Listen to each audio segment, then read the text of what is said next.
less of a tip today and more a conversation about whether you need a website or not. So I've had quite a few conversations lately with people who have kind of said, oh, no one needs websites anymore. Everyone just looks at social media. You do not need a website.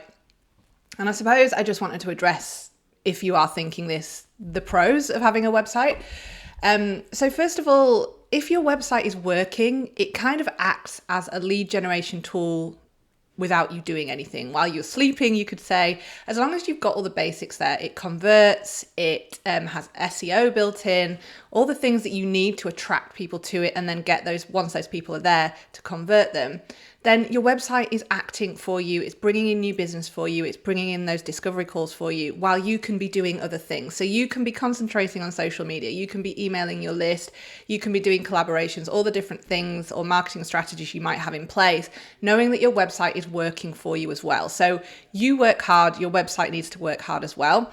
So what I tend to find is that it's the people whose websites aren't working hard that say they don't need them. If your website was bringing in leads for you, if it was kind of converting clients for you or selling your offer for you, then you would 100% be saying you needed a website. So it tends to be people who are relying on social media or relying on referrals and their website is kind of sitting a bit redundant that say, oh, it's not needed anyway. So my answer would be, look, you do still need a website. Now, even though everybody is on social, you want somewhere, you want like a base camp, you want this reference point, somewhere you can send people to, gives them a bit more information, builds your brand, and importantly, does some of that hard work for you. So it is booking the calls for you, it is attracting people to your website through SEO.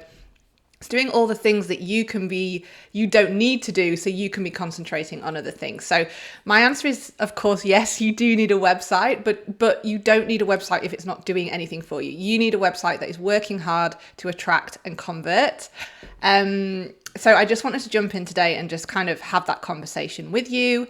As you might be aware, my Website Words Academy is opening next Tuesday, so on Tuesday the 6th, where if you are feeling like your website is kind of doing nothing and you really want to kind of give it a boost and get those new leads coming in, I teach you how to write sales psychology backed words for your website in 4 weeks. So you'll get some information about that, but I just wanted to drop it in and kind of let you know, if you've got this website that's working really hard for you anyway, of course you don't need any help with bringing new leads in, and you can concentrate on all those marketing strategies that you know are going to move the needle on your business. But if your website could be working harder, then it's something to consider. So I just wanted to put it out there.